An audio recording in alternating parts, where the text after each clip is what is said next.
Hi friends, Connie here. In this video, I will share with you 4 tips that make teaching piano to a 4-year-old much more easy and much more fun. Also, stay till the end of the video because I'm going to give you a bonus tip about how to help them practice.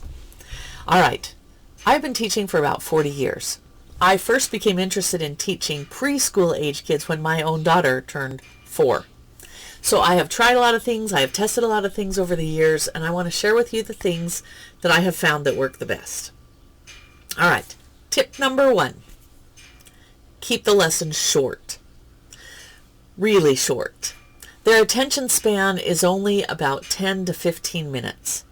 And if you try to explain more things or give them more information past that 10 to 15 minutes, it's got this law of diminishing returns. You get less and less progress the more time you spend. So 10 or 15 minutes is really the max that you want to spend. If a typical lesson you have is 30 minutes, you could easily have 2 lessons a week for 15 minutes. Even better would be 3 lessons at 10 minutes. However that's going to work in your schedule. If you can only do 1 a week, make it short.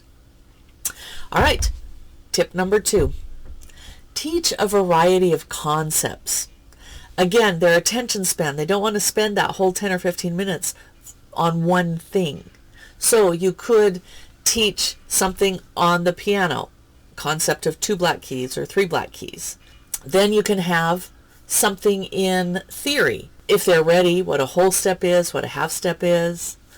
Then maybe learn a musical term. Just shift gears. Okay, now we're going to talk about forte. Oh, little kids love to play forte. You could see how forte they can play. They would love it. All right, and then do some kind of rhythm activity where you're going to teach counting or rhythm. So we're just changing things up about 3 or 4 times in the lesson. Tip number 3.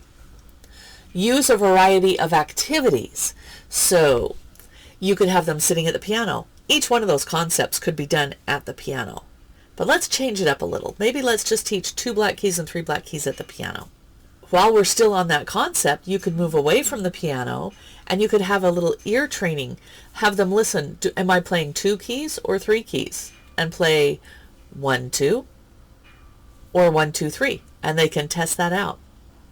Also, another great activity is to have something that involves large muscle movement so that they're moving around and getting their wiggles out. So another way to teach 2 and 3 black keys is, again, listening. If you hear me play 2 black keys, I want you to jump really high in the air. If I play 3 black keys, just freeze. And then you play. That's 2, so they jump really high. What's this? Oh, that's 3. So they freeze. All right, so you can do this muscle movement, get out their wiggles. You want to use lots of their senses, sight, hearing, touch, movement, anything that you can do to make it different. So you can teach any of those concepts in several different ways throughout the lesson. A good thing to do is coloring activities. Kids that age like using markers and crayons. So you could have, if you're doing 2 and 3 black keys, pictures of a piano and they have to color in all the groups of 2 black keys. There's lots of different theory coloring activities that you could do. So keep it short, teach a variety of concepts, and teach those concepts in several different activities. If you've received anything of benefit or value to you so far in this video, would you please tap the like button? That makes it easier for other people to see it as well. Thank you. All right, on to tip 4. Use a piano method that's designed for young beginners. Don't try to take an adult method and then teach it to them, but just slowly. The concepts are taught in just a completely different way. You need something that's designed for young beginners. I will have a link to what I use, and that's actually the one that I wrote for young beginners called Color Me Musical, so you can check that out. But what you want to find is one that's very colorful, that keeps their attention. It's great if it has characters that they can relate to, that they get into knowing and loving. Like, little spoiler alert, but in my books there's a Garrett who's a guard and there's Fiona who's a fairy, and then all of a sudden in book 5 there's a song called Garrett Loves Fiona, and that is just a surprise and a thrill to all the kids. Have story elements, just like little things like that, like, oh, look who has a crush on who, or these two are going to go shopping together, or these do this, so that they're doing things that interest the kids in the characters in the story. Another important thing for young kids is having illustrations that they can follow rather than written instructions. If they're 4 years old, they're barely learning to read. So rather than having written words on the page, keep the words to a minimum.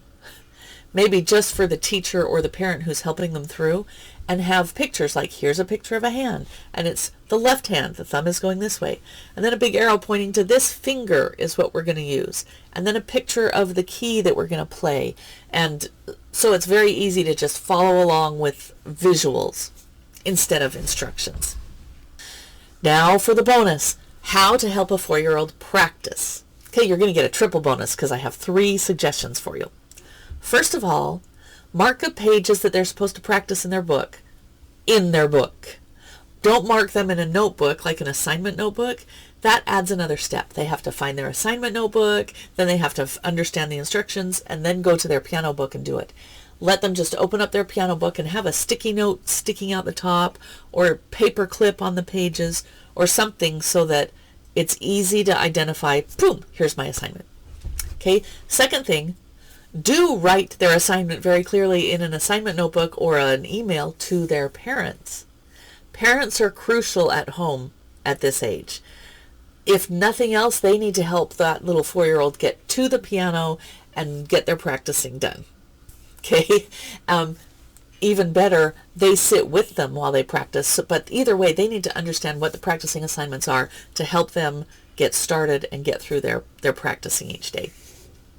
Okay, the third little tip is to give them some sort of chart or coloring activity to mark off the times that they play. Either after they've played all their songs for the day, they get one thing to color, or every time they repeat their song, they get a little thing to color.